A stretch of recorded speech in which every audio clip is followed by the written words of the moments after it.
اعوذ باللہ من الشیطان الرجیم بسم اللہ الرحمن الرحیم۔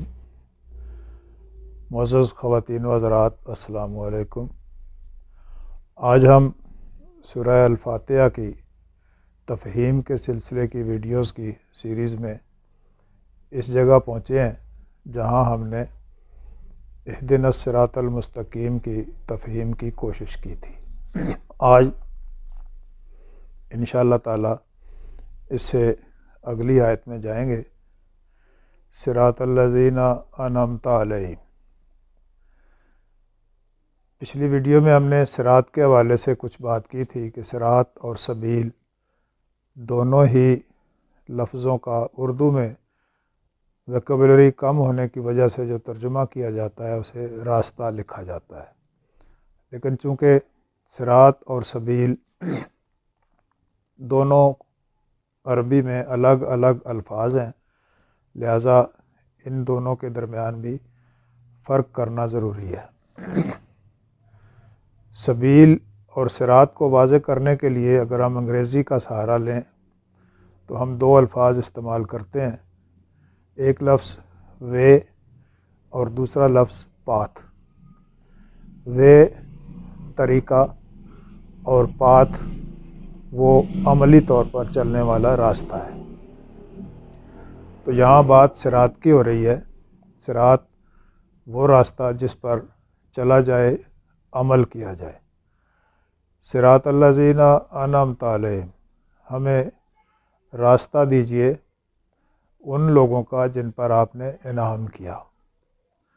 اب یہاں ہم کہہ سکتے ہیں کہ انعام یافتہ لوگوں کے چلنے سے جو راستہ بنتا ہے وہ صراط مستقیم ہوتا ہے۔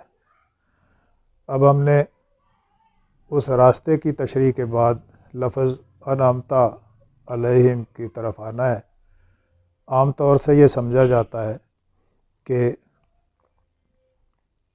انعام یافتہ لوگ یا انعام کی ڈیفینیشن عموماً یہ سمجھی جاتی ہے کہ مال و اسباب کی بہتات، کسی اقتدار یا بڑائی کا مقام اور مرتبہ، تو یہ ہماری کم فہمی کی بات ہے۔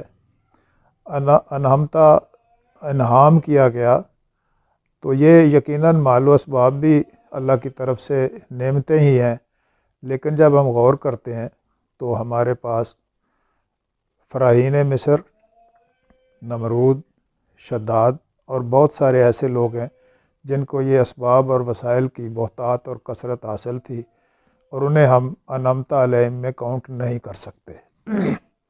اگر یہ ڈیفینیشن کہ مال و اسباب کی بہتات کو انعمت علیہم کہیں گے تو اس میں بہت سارے ابہام پیدا ہو جاتے ہیں۔ لہٰذا ہم جب اس پر غور کرتے ہوئے آگے بڑھیں گے تو پھر رسول اللہ صلی اللہ علیہ وسلم کے ساتھ جو لوگ شعب ابی طالب میں قسم پرسی کی زندگی گزار رہے تھے تو انہیں ہمیں یہ کہنا پڑے گا مغضوب علیہم، نعوذ باللہ من ذالک۔ تو یہ ڈیفینیشن ہم نے تبدیل کرنی ہے کہ انعام و اکرام کی بہتات کو ہی انعامتا نہیں کہیں گے، بلکہ یہ انعام کچھ اور چیز ہے۔ یہ انعام کن لوگوں پر ہوتا ہے؟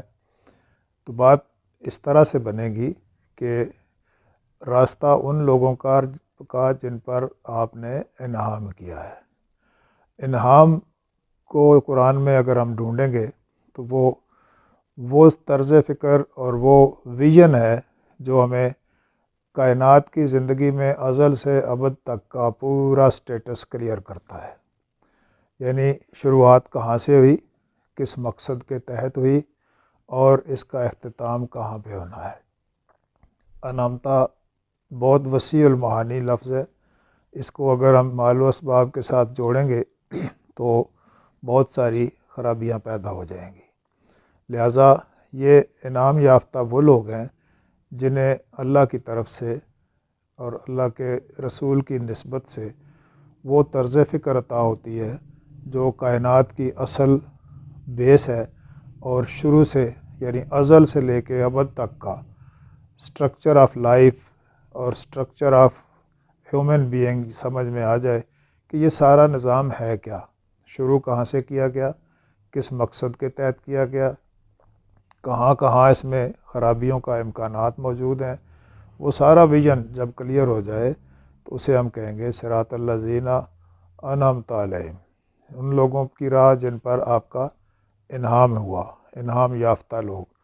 تو بظاہر وسائل و اسباب کی کمی بیشی سے ہی انعام یافتہ لوگ گزرتے رہے، اور تمام انبیاء اکرام کی زندگیوں میں اولیاء اکرام کے ساتھ اور مقربین بارگاہ الہی کے ساتھ بظاہر وسائل و اسباب کی کمی منسوب رہی۔ تو وسائل و اسباب کی بہتات یا کمی سے انعام یافتہ ہونے والی جو شرط ہے یہ غلط ہو جاتی ہے۔ تو اب ہم یہ دعا کر رہے ہیں سورہ الفاتحہ میں، اہدنا الصراط المستقیم، ہمیں رہنمائی فرمائیے صراط مستقیم کی طرف، اور یہ رہنمائی اس طرح کی ہو کہ ہم ان لوگوں کی پیروی کریں جن پر آپ نے انعام کیا ہوا ہے۔ انعام ازل سے ابد تک کی پوری کہانی، یعنی مشیت الہیہ کے تمام اسرار و رموز جن کے تحت مشیت فنکشن کر رہی ہے۔ دیکھنا یہ ہے کہ انسان کو، آدم کو جو تخلیق کیا گیا تو کہا انی جاعل فی الارض خلیفہ، خلیفۃ اللہ فی الارض کی صلاحیتیں دے کے ہمیں بھیجا گیا، اور اگر ہم خلیفۃ اللہ فی الارض یعنی اللہ کے نائب بننا چاہتے ہیں تو یہ صلاحیتیں ہمارے پاس ہیں۔ محض آدم کے گھر میں پیدا ہونے سے یہ فضیلت حاصل نہیں ہو جاتی۔ فضیلت یہ ہے کہ ہمارے پاس یہ صلاحیت موجود ہے کہ ہم اس راستے کے انتخاب میں ان لوگوں کی پیروی کریں جن پر یہ انعام ہو چکا ہے۔ جس طرح جج بننے کے لیے جوڈیشری کی تعلیم، ڈاکٹر بننے کے لیے میڈیکل کی تعلیم، اسی طرح خلیفۃ اللہ فی الارض بننے کے لیے مشیت الہیہ کے اسرار و رموز جاننا ضروری ہے۔ اکثر یہ کہا جاتا ہے کہ ہمیں قدرت کے کاموں میں مداخلت کرنے کی کیا ضرورت ہے؟ تو بھئی یہ مداخلت نہیں ہوتی، یہ اللہ کا چاہنا ہے کہ ہم اللہ کی مشیت کے تمام معاملات سے اس طرح واقف ہو جائیں جیسے اللہ چاہتا ہے۔ تو جب ہم کسی ادارے کے سربراہ کے ساتھ بھی بطور اسسٹنٹ کام کرنے لگیں تو ہمیں اس سربراہ کی وے آف ورکنگ، اس کی سوچ کا انداز، یہ سارا پتہ ہونا چاہیے۔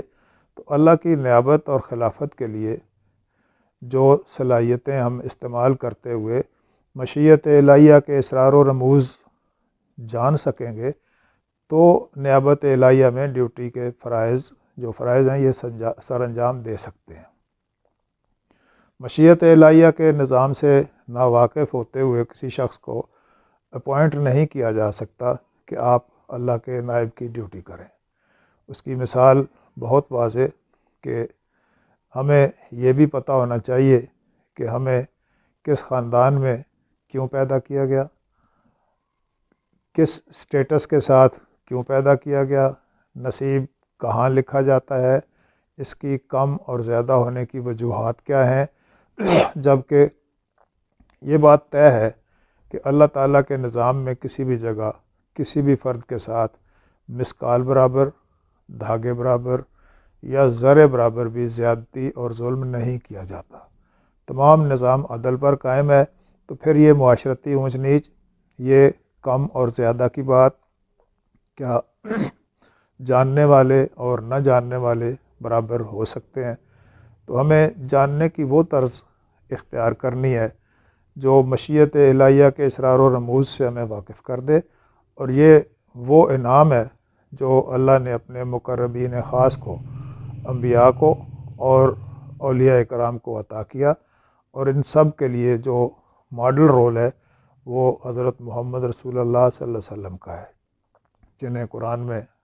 جنہیں اللہ تعالیٰ نے عبدہ و رسول فرمایا، اللہ نے اپنا حبیب قرار دیا۔